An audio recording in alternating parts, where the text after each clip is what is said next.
अस्सलाम वालेकुम। कैसे हैं आप सब लोग? Hope you all are doing well. Last time we have discussed about material. आज हम लोग आगे मटेरियल के वैल्यूएशन मेथड्स करेंगे, जो कि इम्पोर्टेंट टॉपिक है MA1 MA2 के लिए। ज़्यादा MA1 के लिए इम्पोर्टेंट है मटेरियल वैल्यूएशन या इन्वेंट्री वैल्यूएशन जिसको कहते हैं हम लोग। तो इसमें से पेपर के अंदर भी क्वेश्चंस टेस्ट होते हैं। तो आज स्टार्ट करते हैं inventory valuation methods. Inventory valuation methods. Inventory valuation methods का मतलब यह है कि देखें, हम लोग जब स्टॉक मंगवाते हैं, तो कल हम लोगों ने लास्ट वीडियो के अंदर ये बात की थी कि जब हम स्टॉक मंगवाते हैं तो स्टॉक हम रखते हैं स्टोर के अंदर।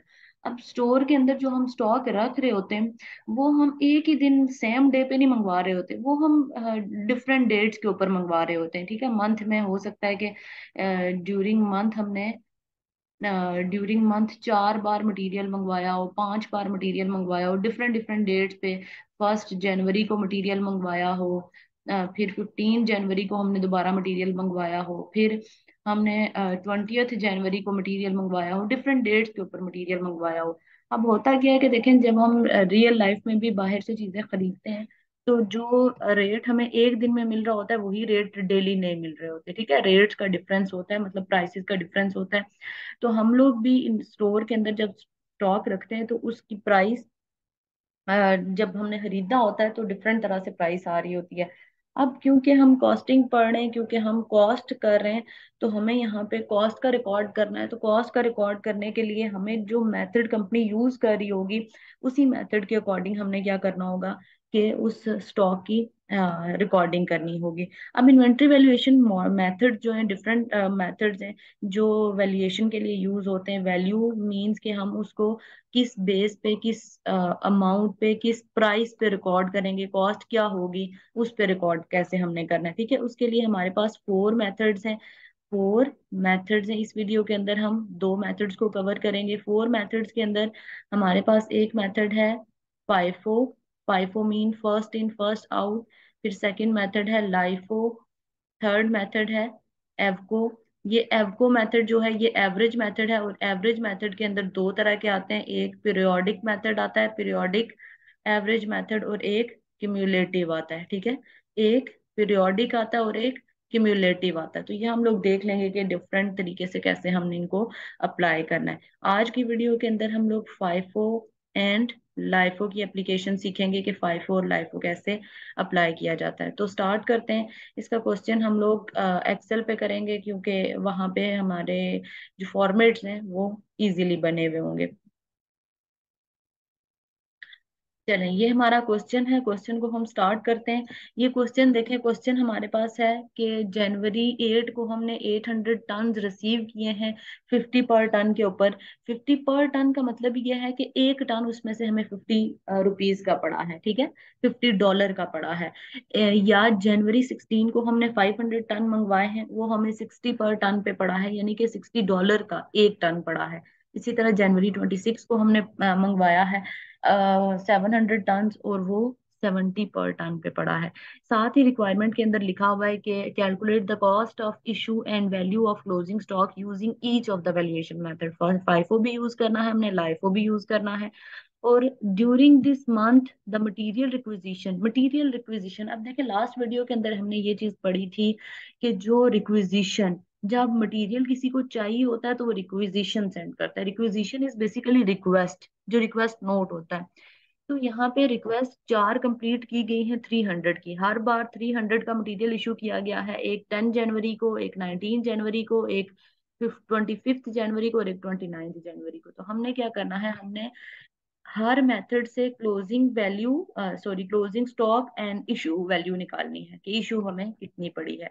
तो हम फाइफो मेथड स्टार्ट करते हैं। फाइफो मेथड का पहले कॉन्सेप्ट अंडरस्टैंड कर लें। फाइफो मेथड होता है फर्स्ट इन फर्स्ट आउट।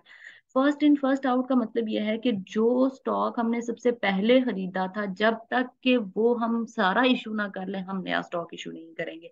जैसे आप देखें कि जनवरी 8 को हमने 800 टन मंगवाया है, रिसीव किया है। ये वाले ये जो यूनिट्स हैं, ये हमारे रिसीट्स के यूनिट्स हैं। ठीक है, ये हमारे रिसीट्स के यूनिट्स हैं। अब हमने क्या करना है कि जब तक ये 800 टन खत्म नहीं हो जाते, मींस के फाइफो मेथड के according, first in first out के अकॉर्डिंग, जब तक ये सारा स्टॉक खत्म नहीं हो जाता, हम अगला जो 500 टन वाला है वो इशू नहीं करेंगे। क्योंकि फर्स्ट इन फर्स्ट आउट कहता है कि जो फर्स्ट इन हुआ, मींस जो हमने फर्स्ट पहली बार खरीदा उसको पहले बाहर यानी प्रोडक्शन में बेचना है, जो बाद में आया उसको बाद में बेचेंगे। ठीक है, ये फाइफो मेथड का कॉन्सेप्ट होता है। तो इसके लिए हम डिटेल वाइज फॉर्मेटिंग करेंगे ताकि हमें हर चीज क्लियरली समझ आए। तो सबसे पहले यहाँ पे रिक्वायर्ड होती है डेट, हमें यहाँ पे डेट लिखनी है। उसके बाद हमें यहाँ पे लिखनी है जो रिसीट का कॉलम है, यहाँ पे हम बना लेते हैं रिसीट का कॉलम।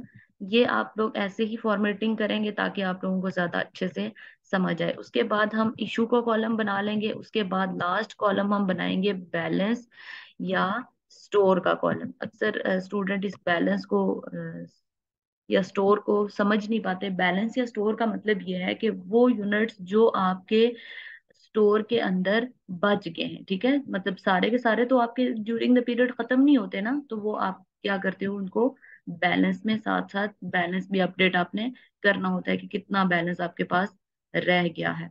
ये हमारे पास फॉर्मेटिंग हम सेट कर लेते हैं इसकी। चलें, तो फिर सबसे पहले हमारे पास डेट आ जाएगी। डेट हम यहाँ पे लिखेंगे। उसके बाद यहाँ पे रिसीट का कॉलम, जो रिसीट का कॉलम होगा इसके लिए हमें तीन कॉलम्स फर्दर चाहिए।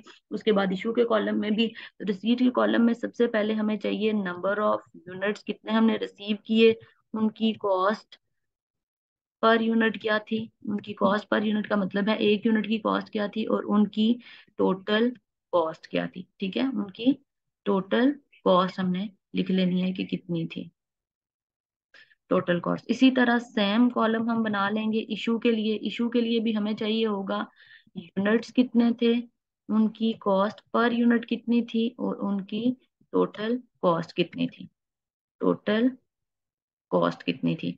बैलेंस के कॉलम में भी सेम हम यही पैटर्न फॉलो करेंगे कि नंबर ऑफ यूनिट्स बैलेंस में कितने थे, उनकी कॉस्ट,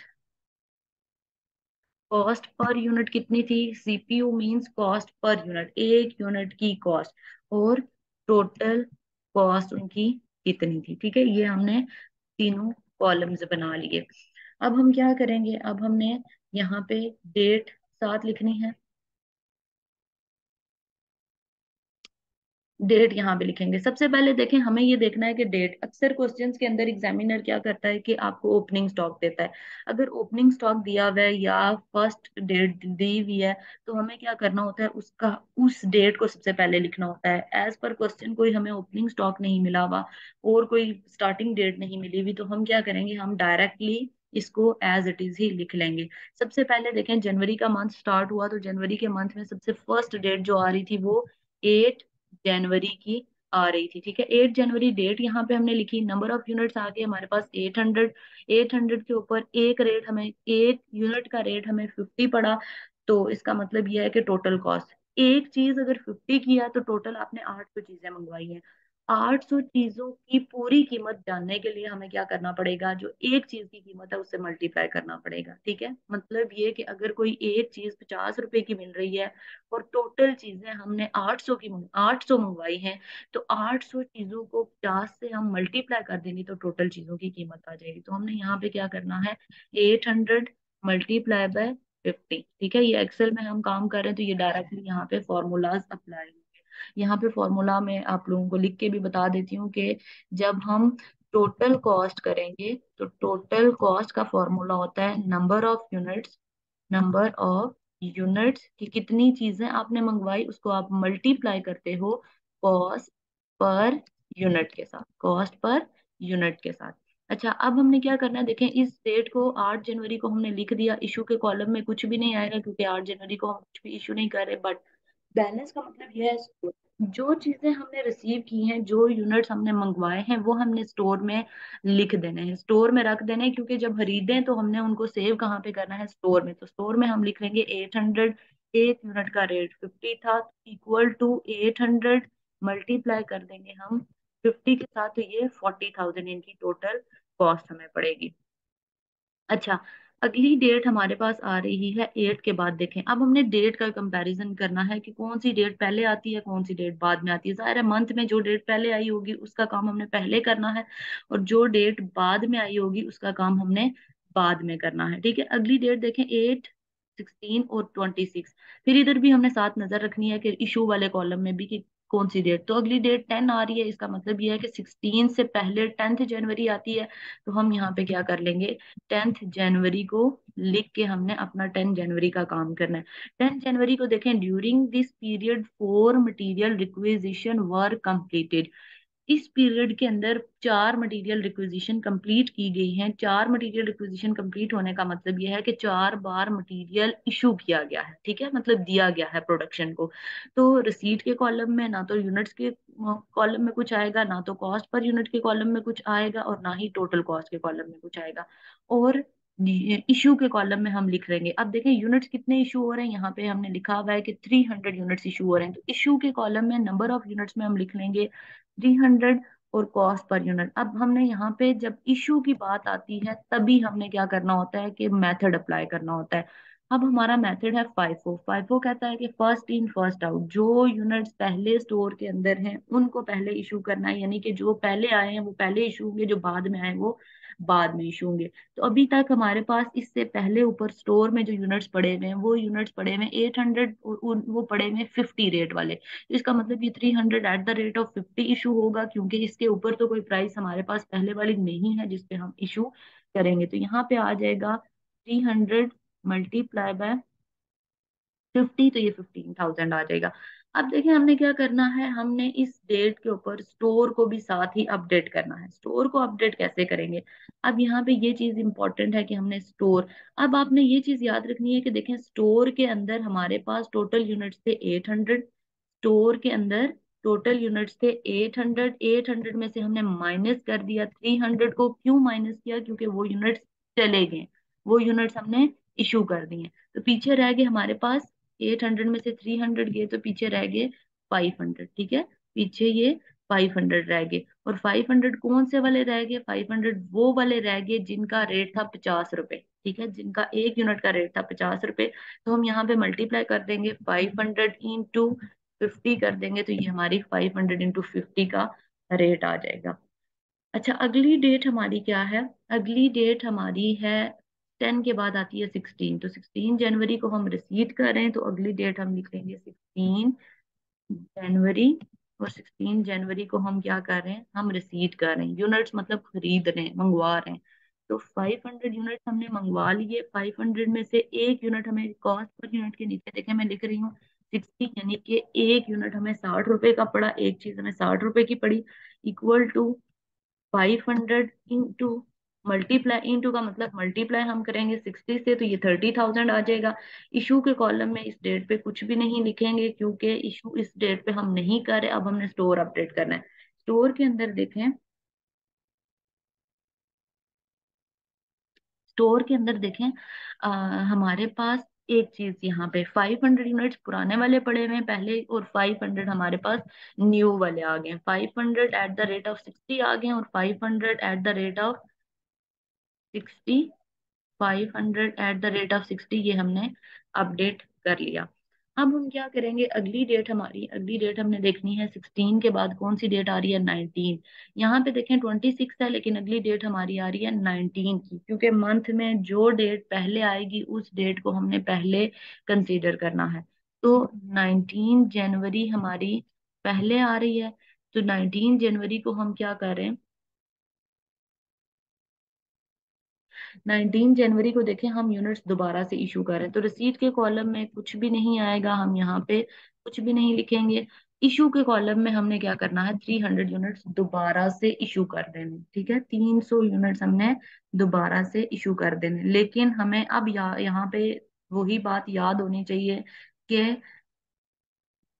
हमने मेथड कौन सा अप्लाई करना है। मेथड हमारा है फर्स्ट इन फर्स्ट आउट।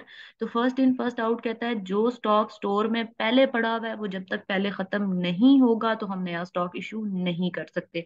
इसका मतलब देखें स्टोर के अंदर 550 वाला भी पड़ा हुआ है, 560 वाला भी पड़ा हुआ है, लेकिन अगर as per rule, as per method हम देखें तो स्टॉक जो पहले पड़ा हुआ है वो 50 वाला है, तो दोबारा से हम 300 को 50 पे ही इशू करेंगे। तो यहाँ पे हमारे पास आ जाएगा इक्वल टू 300, मल्टीप्लाई कर देंगे इसको हम 50 से, तो ये 15,000 बन जाएगा। अब हमने स्टोर की अपडेशन करनी है। स्टोर की अपडेशन करने के लिए देखें, ये जो 550 वाला था इसमें से 300 हमने और इशू कर दिया, तो यहाँ पे हम करेंगे 500 माइनस 300 इक्वल टू 200।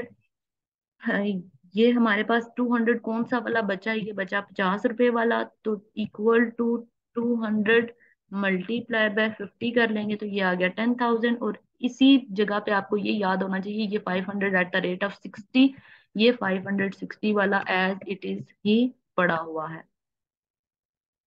ये 560 वाला एज इट इज पड़ा हुआ है, तो ये हमने यहाँ पे अपडेट कर लिया। नेक्स्ट डेट हमारी आ रही है 19 के बाद वाली 25। तो 25 को हम दोबारा से इशू कर रहे हैं, तो 25 डेट हमने यहाँ पे लिखी, 25 जनवरी हमने लिखा। 25 जनवरी को रिसीट कुछ भी नहीं हो रहा, रिसीट के कॉलम में कुछ भी नहीं लिखेंगे हम, और इशू के कॉलम में हम दोबारा से लिख लेंगे 300 यूनिट्स, क्योंकि चारों बार हमने 300 यूनिट्स ही इशू किए हैं। लेकिन अब मेथड अप्लाई करते हुए हमें ध्यान करना है। मैंने आपको बताया फाइफो मेथड कहता है कि जब तक आपके पुराने यूनिट्स यानी कि जो स्टोर के अंदर पहले आए हुए हैं वो जीरो नहीं हो जाते, तब तक आप नया स्टॉक इशू नहीं कर सकते। देखें, सबसे पहले जो पुराने यूनिट्स हैं वो कितने हैं, 200, ठीक है। 200 अभी 50 वाले रहते हैं, और अब बाकी 560 वाले, लेकिन हमने तो इशू 300 करने, तो हम यहाँ पे क्या करेंगे, हम इसको डिवाइड करके इशू करेंगे, ठीक है। हम इसको डिवाइड करके इशू करेंगे। डिवाइड कैसे होगा कि 200 और 200 एट द रेट ऑफ 50 हो जाएगा, और इसी जगह पे हमने क्या करना है 100, क्योंकि हमने पूरे तो 300 करके भेजने, एट द रेट ऑफ 60 हो जाएगा, ठीक है। यहाँ से हमने पूरे क्या करने हैं, ये 300 यूनिट्स हमने पूरे करने थे। 300 यूनिट्स को पूरा करने के लिए हमने क्या किया, डिवाइड कर लिया, ठीक है। 300 यूनिट्स को हमने डिवाइड कर लिया कि 200 ये वाले पुराने वाले और 100 हमने नए में से ले लिए 60 वाले। तो यहाँ पे कर लेंगे 200 मल्टीप्लाई बाय 50, और यहाँ पे हम कर लेंगे 100 मल्टीप्लाई बाय 60, ठीक है। तो ये हमारे पास आ जाएगा। इसी डेट पे हमने स्टोर को अपडेट करना है। स्टोर में अब देखें, जो 200 यूनिट्स ये वाले थे वो जीरो हो गए हैं, क्योंकि 200 यूनिट्स हम इशू कर चुके हैं, वो खत्म हो गए हैं।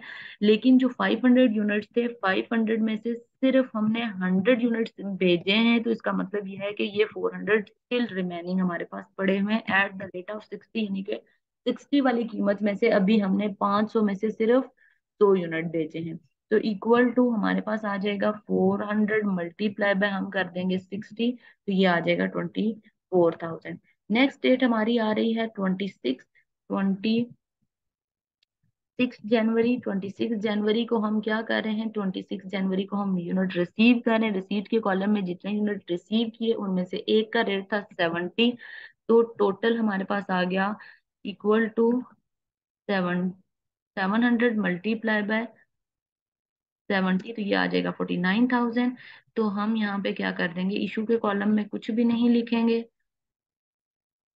और यहाँ पे स्टोर के अंदर हमने 700 units at the rate of 70 per unit इसी तरह हमने अपडेट कर लेना है। अच्छा, अगली डेट हमारी आ रही है 29 जनवरी। लास्ट डेट है 29 जनवरी। 29 जनवरी को हमने क्या करना है, इशू तो यहाँ पे हम कुछ भी नहीं लिखेंगे, क्योंकि रिसीट के कॉलम में हमने कुछ भी नहीं लिखना। इशू के कॉलम में हमने क्या करना है, अगेन 300 यूनिट्स हैं, तो 300 यूनिट्स यहाँ से इशू हो रहे हैं, लेकिन मेथड कौन सा हो रहा है, FIFO. FIFO means first in first out. First in first out means जो मेथड पहले, जो सबसे पहले यूनिट्स आए उनको सबसे पहले इशू करेंगे, और जो यूनिट बाद में आए उनको हम बाद में इशू करेंगे। तो फाइफो के अकॉर्डिंग देखें, अभी स्टोर के अंदर जो पड़े हुए हैं, स्टोर के अंदर 400 यूनिट्स पड़े हुए हैं 60 प्राइस वाले, मतलब वो 400 चीजें पड़ी हुई हैं 60 रुपए वाली, और 700 चीजें पड़ी हुई हैं 70 रुपए वाली। तो हमने क्या करना है, हमने, फाइफो कहता है जो चीजें पहले पड़ी हुई हैं उनको पहले बायर प्रोडक्शन को भेजो, जो बाद में पड़ी हुई हैं उनको बाद में देखेंगे। तो सबसे पहले हमने क्या करना है, ये at the rate of 300 at the rate of 60 per unit चला जाएगा, तो equal to 300 multiply by 60 per unit कर लेंगे। अब स्टोर हमने अपडेट करना है, तो स्टोर में देखें जो 400 थे 60 वाले, उनमें से 300 हम इशू कर चुके हैं, पीछे 100 बचे एट द रेट ऑफ 60 वाले। तो इक्वल टू 100 मल्टीप्लाई बाय 60 हो जाएगा, तो ये आ जाएंगे 6000। तो यहाँ पे 700 यूनिट्स को तो हमने छेड़ा ही नहीं है, 700 उसी तरह ही पूरे के पूरे आ जाएंगे at the rate of 70 per unit. तो यहाँ पे इनकी हम प्राइस बना लेंगे 700 इंटू 70, तो ये आ जाएगा 49,000। अब सवाल हमारा रिक्वायरमेंट क्या थी, यहाँ पे ऊपर देखें कि हमारी रिक्वायरमेंट क्या थी। रिक्वायरमेंट हमें थी कि calculate the cost of issue. Cost of issue के लिए देखें, जितना भी ये इशू वाला कॉलम है ना, इसका जो टोटल कॉस्ट वाला कॉलम है, इसको हम ऐड कर लेंगे सबको।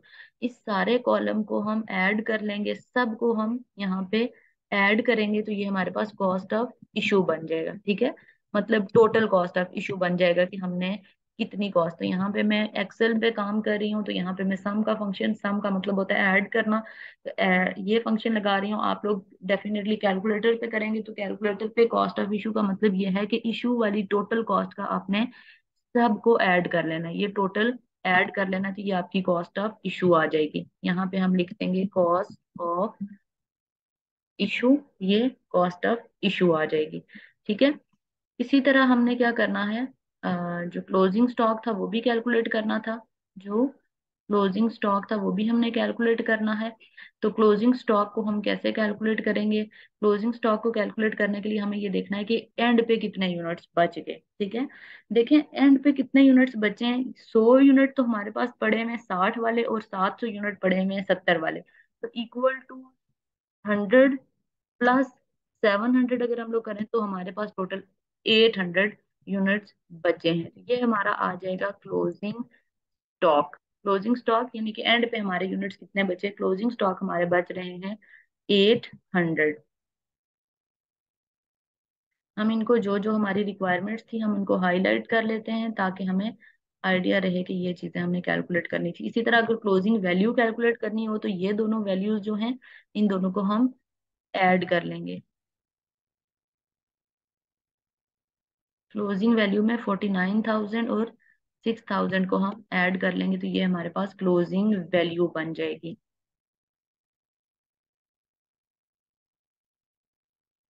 ठीक है, ये हमारे पास आंसर बन जाएगा क्लोजिंग वैल्यू का। ये था FIFO method, means first in first out. Hopefully आप लोगों को ये चीज क्लियर हुई होगी, समझ आई होगी। आगे हम लोग करते हैं लास्ट इन फर्स्ट आउट। यहाँ पे इसको एक बार रिवाइज भी कर लेते हैं कि देखें हमने क्या किया है। कुछ यूनिट्स हमने मंगवाए हैं और कुछ यूनिट्स हमने इशू किए हैं। इशू जो किए हैं वो 4 बार 300 यूनिट्स इशू किए हैं, लेकिन रिसीव जो किए हैं वो 3 बार रिसीव किए हैं। डिफरेंट डेट्स के ऊपर इशू भी डिफरेंट डेट्स को हुआ है, लेकिन फाइफो मेथड था, फर्स्ट इन फर्स्ट आउट था। तो जो जो हम रिसीव करते थे वो हम बैलेंस में अपडेट करते थे, और जो जो हम इशू करते थे वो हम as it is date wise लिखते गए, जिस डेट को हम ये इशू करते रहे। तो इस तरह से first in first out method हमने अप्लाई किया है। नेक्स्ट हम लोग करते हैं लास्ट इन फर्स्ट आउट।